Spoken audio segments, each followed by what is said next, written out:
Dahil mukhang ayaw ibigay ng Meralco Bolts itong si Bong Quinto, mukhang ang gusto na lang subukang kunin ng Converge Fiber XR sa itong si Alain Maliksi, yung kanilang 6'4 na wingman. At base dito sa trade-off na ginagawa ng koponan ni Coach Aldin Ayo, mapupunta dito sa Converge Fiber XR si Alain Maliksi at ang 6'7 na stretch 4 na si Jeyo Ambohot ay dito sa Magnolia Chicken Templados. At dito naman sa Meralco Bots makukuha nila si Rom de la Rosa. Sa panig ng Magnolia, medyo malaking upgrade dito kung makuha nila si Ambohot kapalit ni De La Rosa. Kahit rotation player itong si Rom, itong si Jeyo Ambohot ay 6'7 at merong 3-point scoring. Magagamit ito ni Coach Chito Victorero kapalitan nitong si Xavier Lucero doon sa power forward position. Kaya sa tingin ko magiging magandang sitwasyon dito para dito sa Magnolia Chicken Templados kung sakasakali. Kaya sa tingin ko ito ay magiging okay para dito sa Magnolia kung makuha nga nila itong si Jeyo Ambohot. Sa panig naman itong Meralco Bolts, okay rin kung makuha nila itong si Rom de la Rosa. Dahil si Rom de la Rosa, alam natin kung ano ang kaya niyang gawin para dito sa Meralco. At dahil yan ay two-way player, sigurado na magagamit ng mabuti itong si Coach Nenad Vucinic at si Luigi Trillo.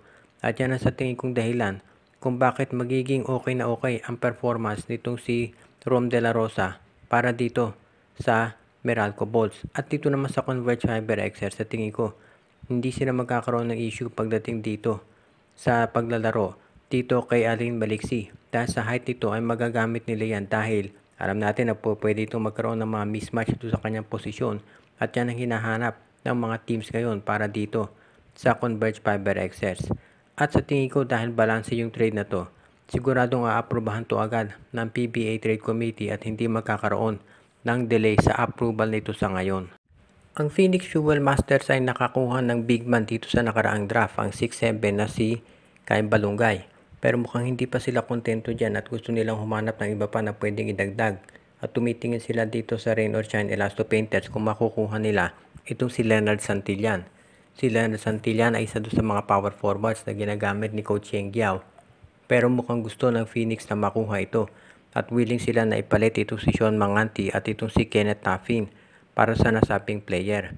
Itong si Leonard Santillan ay makatutulong dito kay Jason Perkins at magkakaroon na si Perkins ng kapartner dito sa power forward position ng Phoenix Fuel Master. Kaya sa tingin ko yan ang dahilan kung ba't siya gustong kunin itong si Coach Jamaic Jarin.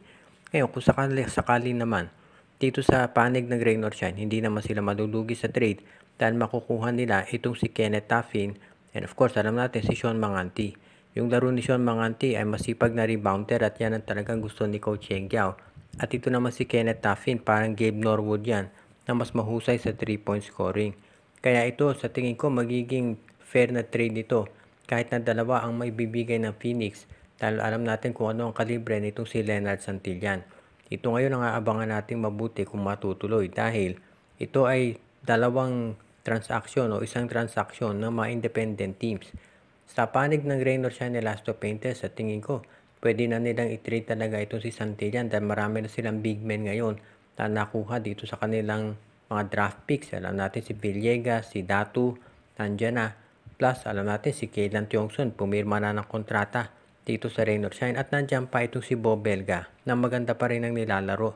Kaya sa tingin ko hindi na magkukulang ang Rain or Shine pagdating sa mga big men ngayon. At itong Phoenix Fuel Masters naman magkikinabang din kung makuha nila ang nasabing player mula sa ROS.